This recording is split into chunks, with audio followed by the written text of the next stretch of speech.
So why don't we go ahead and get started? Can you tell me a little bit about yourself? Yeah, man, to put it in a tight, small nutshell, my name is Sean Polador from a small town of Franklin, Louisiana. 5-time self-published author, 15 plus years of public speaking, and I'm a podcast host of a few shows at this point. And I love to read. I'm definitely a book fanatic, and I feel like books changed my life more than anything else in the world. Information. Where are you from? I know you're from Yeah, Louisiana, Franklin, but Louisiana. what's it like down there in Yeah, Louisiana? Franklin, Louisiana. You probably heard of Lafayette, Louisiana. It's a pretty known place, Lafayette. I live like 45 minutes from Lafayette. I'm about an hour from Baton Rouge, about an hour and a half from New Orleans, to give a kind of geographical idea of where I'm from. What's it like down there? I would say, to condense it, is a small population, is slow, right? Of course, you got good food, but unfortunately, I would say the idea of small areas breed small minds where things don't change drastically. I could be across the world and close my eyes. I could imagine the stores. I know who's working there most likely. It don't change. I know the places that are open, the places that have been closed for 20, 30 years. I know what the school is like. I know what the food is like. It doesn't change. It's just like something stuck in a time capsule, you know. But at the same time, there's comfort in that. It's home. So small community. We all know each other. We know each other's families. You know, it's that kind of thing. So a little bit about you that you told me in the past is that you've done a lot of motivational speaking. Can you tell me a little bit about your motivational speaking and what motivates people? Well, as far as my motivational speaking, I started, like I said, 15 or more years ago, hearing Les Brown, hearing Earl Nightingale, and Tony Robbins, Eric Thomas, you know, these guys and their powerful messages. And even though it wasn't a quote unquote religious message, I still saw the power to change people through words. And that made me curious. So that made me read even more books to have more things to be able to say. And so when it comes to motivating people want to feel like, you know what? If they can do it, I can do it too. So a lot of my message is making myself, I want to say, smaller. Like, I'm just like you. I'm not special. I'm not 6'5". I don't run like LeBron James and jump like Michael Jordan. I'm a regular guy. But with determination and hard work and grit and a plan and strategy, I was able to accomplish some pretty cool things in life. Maybe you can too. What are the challenges kids are facing nowadays? Man, I would say for these small areas in particular, there's not really a job market. So once again, I love the phrase when they say exposure leads to expansion, right? Unfortunately, a lot of these areas, the family can't afford to go on a family vacation every summer and see different things, see different possibilities. If you're only thinking as a woman, well, I can work at Walmart or a grocery store or be a nurse of some sort. And if you're a guy, I got to be in the oil field or do these other kind of factors. Like, your mind is so limited on the millions, if not billions of jobs and possibilities that are out there because you never even see it. You've never seen somebody do something else to be able to aspire to it and train for it and study for it and find a mentor doing it. You don't even know it exists. It's called triple darkness. Yeah. You don't know, you don't know, you don't know. So that's a big challenge. And whenever you feel a challenge like that, unfortunately, you start doing the wrong things, trying to find a way to identify yourself, trying to find some purpose and direction. You start trying to find that in anything. And then unfortunately, it becomes the not so good things, right?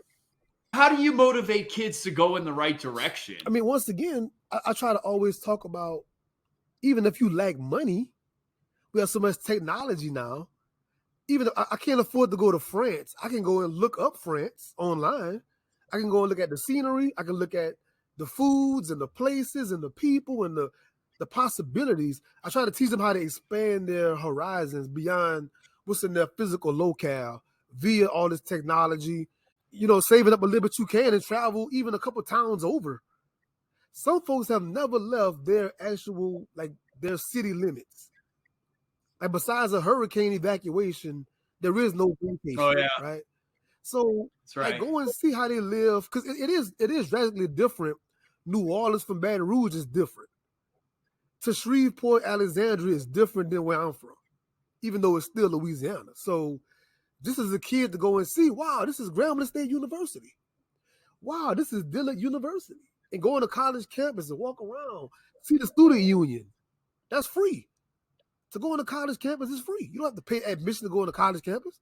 You can walk around, go in the library. You know, like just to see something different to aspire to, right? Yeah, no, that's a really good point. One of the things that we talk about is helping students aspire to a future possible self. Yeah. When did you start to aspire to a future possible self? Man, that's a very, very funny question because, like, I guess I've always been very ambitious. I've always been very passionate. People always say, Sean, when did you get motivated? And that's my hardest single question because I feel like as a kid, as a small child, I was always driven, goal-oriented, focused, and obsessive almost, right? So I guess I kind of always had that in my mind. But in the military, after high school, able to travel to 23 countries, you know, thank God, being able to see a lot of the world, being stationed on both coasts, and going to naval school in the Midwest, I pretty much saw most of the U.S., and I saw, like I said, 25 countries. So when I came back home after the military, my worldview was totally different. Seeing how the world works in other places, see the reality of it. When I came back home, I was just, you know how they say that old quote about once your mind is expanded, it can't go back to the original dimensions anymore, right? You've broken the mold.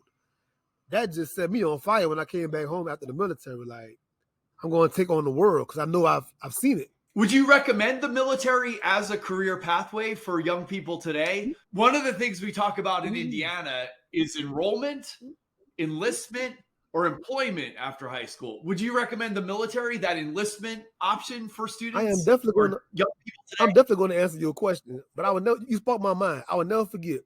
An old school military commander told me years ago. I told my sons they got two. See, but it wasn't entrepreneurship back then. He said they got 2 E's. I said, what's that? When they graduate, they're going to enroll or enlist. I had never heard that before until he said it like that. But to answer your question, I had a rough 4 years in the military, but looking back on it, I would advise the military for a lot of people out there, but I would also add to that with the proper knowledge of how to operate in the military and the proper knowledge on like financial matters before you go in there, have a certain mindset going in and a certain career direction. Most time military recruiters won't give you that. It's not what they're there for. Tell me a little bit about the other jobs that you've had in your life. I mean, okay. So after the military, when I came back home, I worked at Walmart twice, right? I had a job for 8 years at a lumber company in a small town called Patterson, Louisiana. Lumber company, 8 years. Any part of a house or a building, I touched it with my hands. Talking about from the shingles on the roof, the sheetrock, the bricks, the house pillars, you name a part of the house, the crown molding, the countertops, carrying this stuff 50 hours a week, 6 days a week. I did 8 years of that in the extreme heat, in the extreme cold, in the rain, you name it. Like, I've done some horrible manual jobs to where the jobs I have now, I am totally appreciative. And I always say at work, I can tell my coworkers that never had a hard job before. By what they complain about and what they gripe about, I can tell people that never had a hard job. I used to have a boss that said, well, it's a lot better than moving BFRs around. You know, it's like, in the military, I did that. Yeah, right. I got in trouble one time. And you ever heard of like hard labor in jail? And you got to make small rocks out of big rocks? We literally had to make small rocks out of, with a sledgehammer. We out there making small rocks out of big rocks. I literally have done that. When I finally go to college and I can finally get some inside jobs and I can finally be in a building and I can finally be nice without being all full of paint and paint thinner and I'm not in the elements, I'm appreciative. Like my worst case scenario at work is what? Some paper didn't go through or some computer email didn't go through or I'm behind a deadline on something. Like that's the worst case scenario. Like that's nothing. That's nothing. Compared to what I've done, that's nothing, man. What do you think the importance of work is for young people today? I think to get the mindset and this certain internal motor, like I think it's important to do those hard jobs early in life to appreciate those other jobs down the line. And I also think you do learn the importance of the discipline and the grit and having goals. Because you know what? That lumberyard I worked at all those years ago, some of those guys are still there. Like that's their ceiling. They can't see themselves back to the beginning of the conversation. They can't see themselves doing anything else. And that's fine. I'm not knocking that, but you learn early in life, do I really want to do this my whole life? Do I want to be 50, 60 years old carrying shingles and sheetrock? Do I really want to do that at that age? So you start once again having a vision and projecting because you're seeing older guys slumped over for spending so many years on the roof for years. And now they got a permanent arch in their back. I know guys like that. No retirement, no insurance, no nothing. How do you get workers like that to understand that there are other possibilities in this life like you did? Some people are so hardwired in their thinking, man. That's why us doing this with the kids is important. I got to put that in your mind before you even graduate high school. Once you're 30, 40 years old with the family and the kids and the rent is due and the car note, your mind is only on paying the next bill. You can't even imagine I'm going to uproot myself and go somewhere else and move somewhere else. And I'm going to uproot my family and go and try this new venture. Like, your willingness to do that starts to diminish as you get older and the kids starting to graduate. And now you just stuck in this like humdrum life. Like, you know what? I'm gonna watch the LSU game on Saturday, watch the same game on Sunday, put a little food on the grill, and like, this is life. This is great. And once again, there's no vacation, there's no trips, there's no seeing places, going to museums and seeing beautiful oceans. It's like, this is it. And there are plenty of people that live like that. And I'm not saying it's wrong once again, but it's not the only possibility for a lot of people. Yeah, I think one of the challenges is I think you're right. I mean, that's one thing that strikes me. Like, yeah, man. Like I worked with guys that were like in their late 20s coming out of Goodwill and Jewish Vocational Services. And it was like, I'm just teaching them how to shake a hand and like make eye contact. But what about like having hope? We couldn't even get there yet. They just needed to survive. So when I had that lumberyard job, I was in college online. So I was literally on a delivery truck in the passenger seat doing my homework, going to a location, put the laptop down, go and unload all this sheetrock, right? But my whole time doing that, my coworkers was laughing at me. I had a book bag on my shoulder and stuff. You know, I'm in a blue collar environment. I'm wearing the book bag and I got my magazines, and I got books, and I got different. They always laughed at me about that. They always clown me about that. When I had my all-field job before I got married, I was in college once again, getting my next degree. I got on steel-toe boots. I got on overalls with paint and paint thinner. I'm in the break room doing homework. And these guys are playing cards and dominoes and watching ESPN and laughing at whatever happened on TV. I'm doing homework.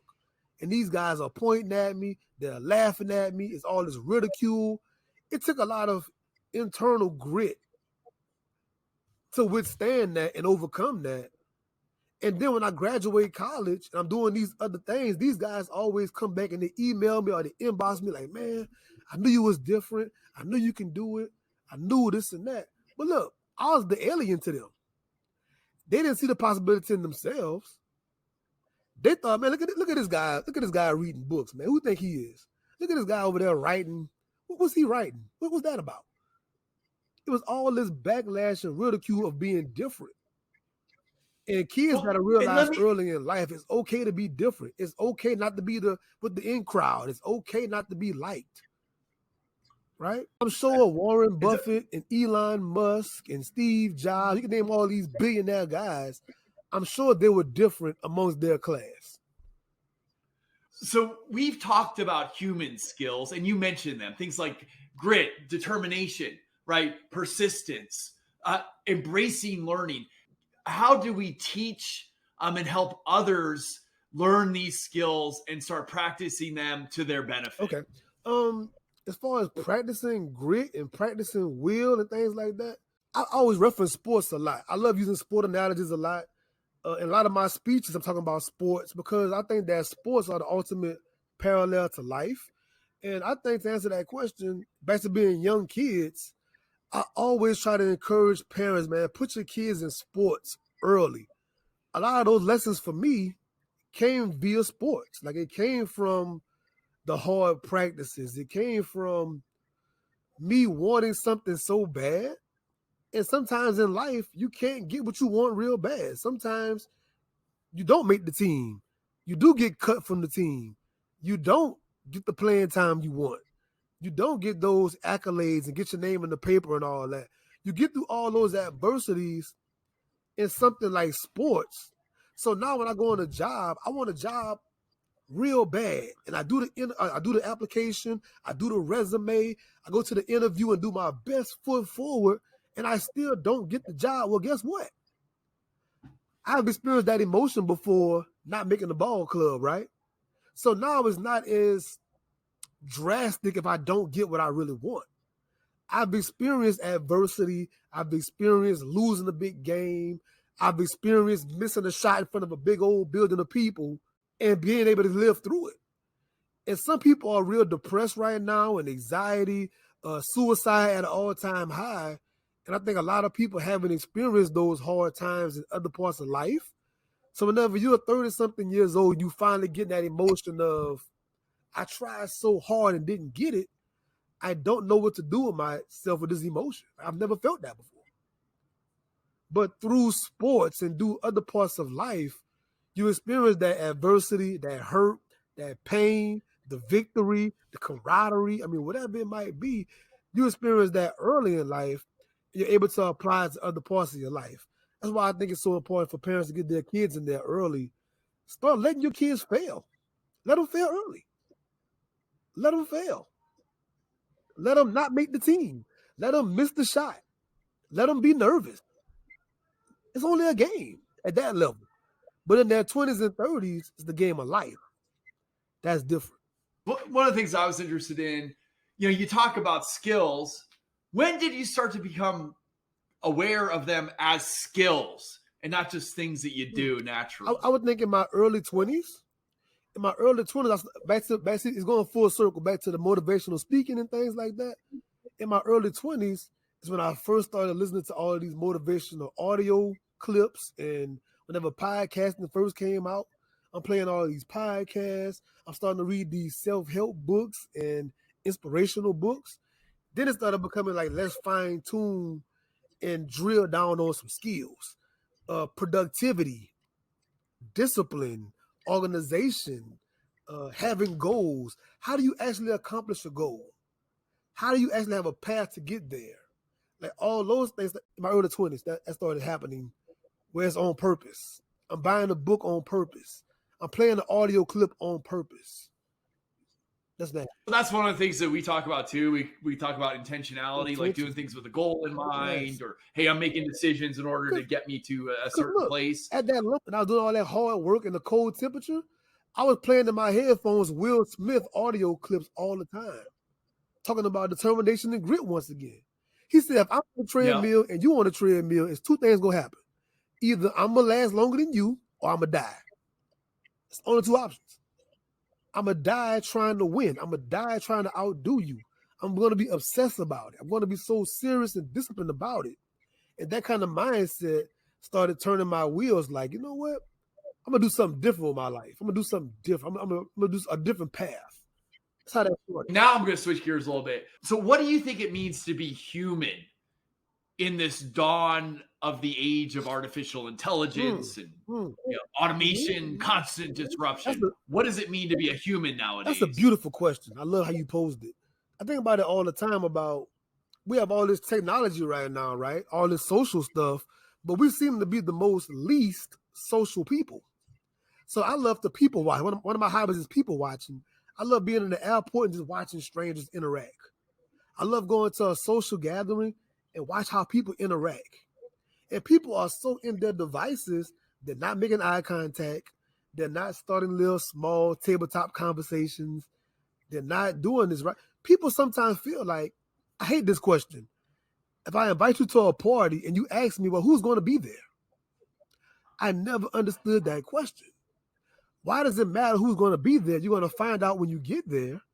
And if you don't know anybody, they got a beautiful chance to start meeting people and making new connections and learning new people, right? But so many people now feel like if I don't know anybody there, I don't even want to go. That's interesting to me. So I think to be human in this information age is to put the phone down and get back in social settings, meeting total strangers, shaking their hand, sitting down, having coffee with a stranger, just talking about whatever topic. Even with the phone, make actual phone calls. Like not just social media, actually call people. Actually have conversations. Small talk. What happened to that? Small talking. Huh? Going out to places and just, I love meeting strangers, man. Just having conversation, striking up conversation. I pride myself on being able to talk about anything, any topic, political, science, sports, any topic, you name it. I want to talk to you about it and learn about you. That's being human to me. Back to interacting. Yeah, that's right. Back to I love that. Physical presence. Physical presence. Some people talk to their spouse only on the phone, like young kids in particular. And then you finally see them in each other's presence. It's like they don't know what to do with each other in person. You've only FaceTimed, you've only text, you've only did the DMs, but in physical presence, it's like they don't know what to do. You know what you mentioned too earlier? It is that spontaneity. Like the spontaneity's gone. Like let's just go out and do something. And you can't have a plan. I even remember like registering for classes. It used to be that you could show up at the big gym and get in line, but then they made it so it's like everybody had to be lined up. It was through the system. And there's less opportunities to use that human ingenuity, right? So what are we going to do when the artificial intelligence takes over? Scary thought. And you and I are talking private about it all the time. And me and a lot of my friends talk about it all the time. I don't know what the next 10 to 15 years is going to look like. You know what? I think that even though everything is getting automated, the people that have the people skills, it's still important. Because whenever I go to a place, me and my wife, we always leave and discuss the customer service. We discuss the ambiance. We discuss the environment. We're talking about people, not the physical locale, not how good the dish was. The actual waiter or waitress, how they interacted with us, made us feel like intimate and special. Like people that can do that are going to be at a premium in the future, I think. Yeah, man, I'm all for that. Whenever something goes wrong with my device or something goes wrong with my bill, I want to still talk to a person and have a conversation. Yeah. But whenever something wrong with my Cash App, I can't talk to a person. When something with PayPal is not right, I can't talk to a person. Something with Amazon is not right for the most part. It's all this automated systems and this automatic Q&A response kind of stuff. I want to still talk to a person with my complaint and my gripe and have you sympathize and empathize with me about this issue and help me resolve it after I explain myself. Not some automated computer thing. That's still important. Yeah, that definitely is something that resonates with me. I mean, I think we find real joy in interacting with humans. And I'm wondering, what was your happiest moment, and what are your thoughts on machines feeling happiness like that moment? So you said my happiest moment as far as what? Before I answer that question. Maybe that's like that's I guess that's a hard question to answer. Like, what's the happiest moment in your life? Like, I mean, there's so many that are. I've been blessed, man. But you know what? I'm thinking about it overall, right? Like even my biggest graduation moment, getting my master's degree, it was so big because my entire family was there. And I think about the dinner we had after graduation as a whole family more than graduation. The dinner with the family after graduation is a big picture of it. Long table, both sides of the family lined up. My grandparents are there, together. That's in my mind more than graduation. Even my big book signing, my first book came out, I had these book signings. My mom's there, my aunt's there, my uncles are there. So even in all these big moments in my life, the people that were there is the joy and the happiness more than the thing, you know? It's the people, the interactions, the laughs, the smiles. Can that be simulated by a machine? Like it will, like that's the other thing I was thinking about, man. Like as you're talking about all this stuff, and I'm sort of like, well, what if you can't tell the difference between the human and the machine, like androids and stuff like that? Like, what is that consciousness in us? Like, Man, you know what I'm saying? and you know what? I think for guys like us, like our generation, it's going to be hard to articulate because we live in that between world. Like my generation in particular, I was there for all the analog stuff, but I'm here for the technology. The Yeah. ones before me, like before me, my grandfather in them generations, very, very analog, very whatever, right? And then the kids behind us, my kids, your kids, it's all this technology, right? We live in a very unique space where we have both of those experiences. I think after our generation like die off years later, and it is all animated, it is all robot, it is all android stuff, it's gonna be a whole different definition of love, happiness, sadness, empathy. All these emotional ranges gonna be way like redefined after Yeah, they really our will be, analog man. generation is gone. Come on, Right. man. The whole fabric of life is going to Yes. be just ripped them. Think about it. As a kid growing up, before all this technology, to go outside with like 9 or 10 friends with nothing, no devices, no prompts, and like make up a game and play for hours with this made up thing you making up in a field in the grass somewhere, some trees and whatever. Our kids have no concept of that. So if the Wi-Fi is not on, the Wi-Fi is off, or the power goes out for a hurricane or something, they are driving themselves crazy. Like, what do I do with myself if I'm not interacting with something and not getting that instant feedback? Clicking, how do I live? They have no idea. Yeah. So we Yeah, define no. joy and fun and love in the analog time way different than this. Look, you click the like button on something and the person receiving the like feels loved. The little heart emoji, they feel love seeing the heart on their screen.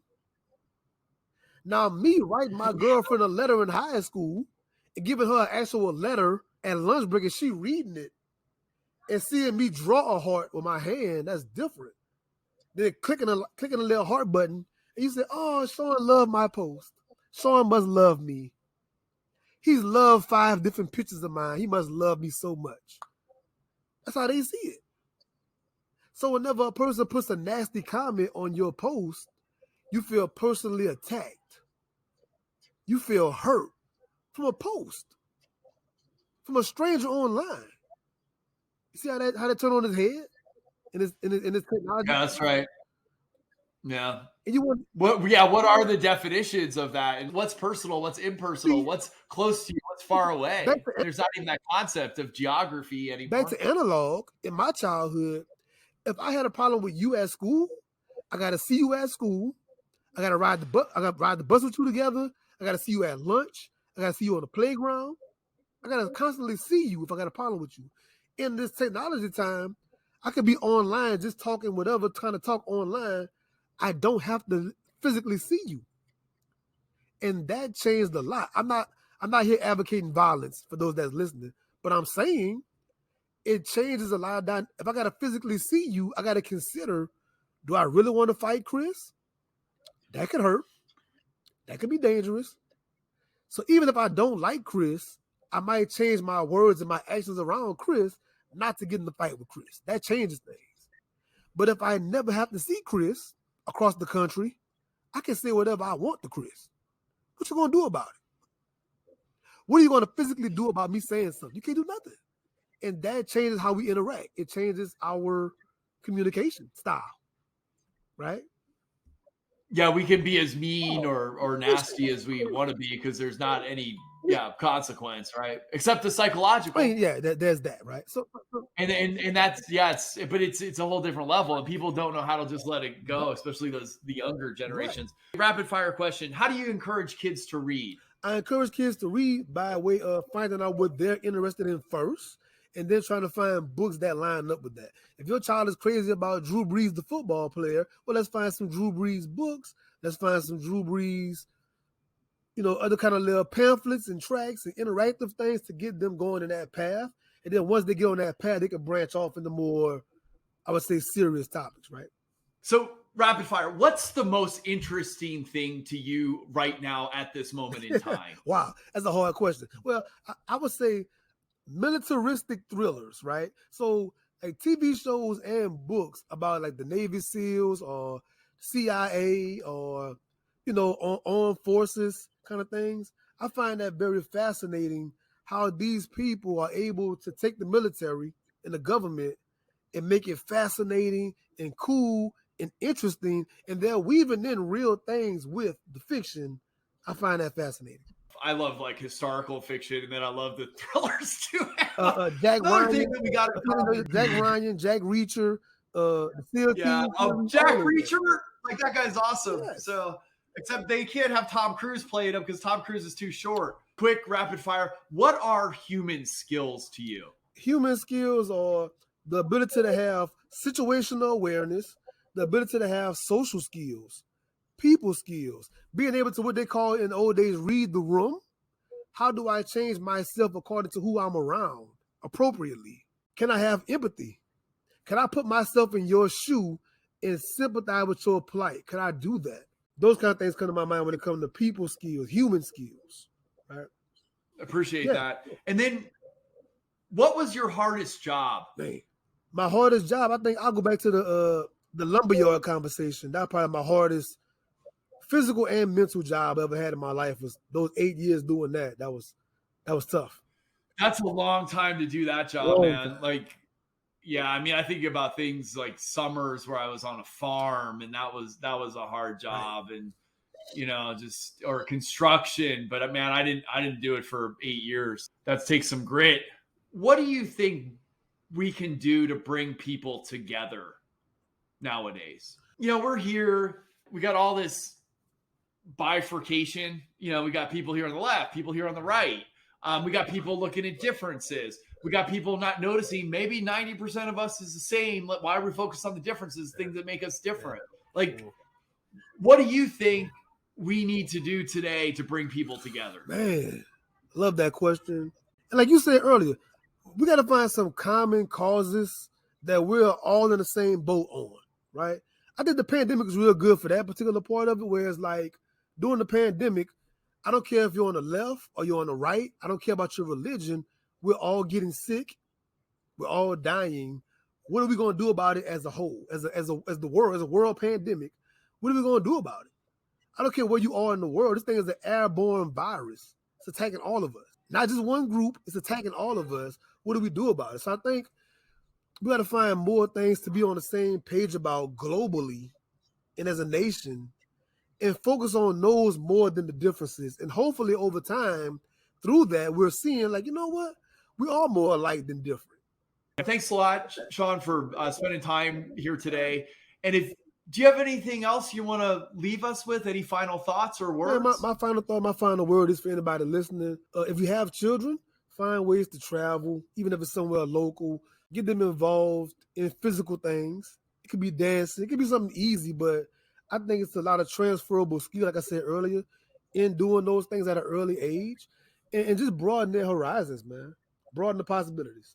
That's the main thing. I agree. All those experiences, and let them some way find their own way, but also make sure they understand how to get intentional. So, all right. I really appreciate it.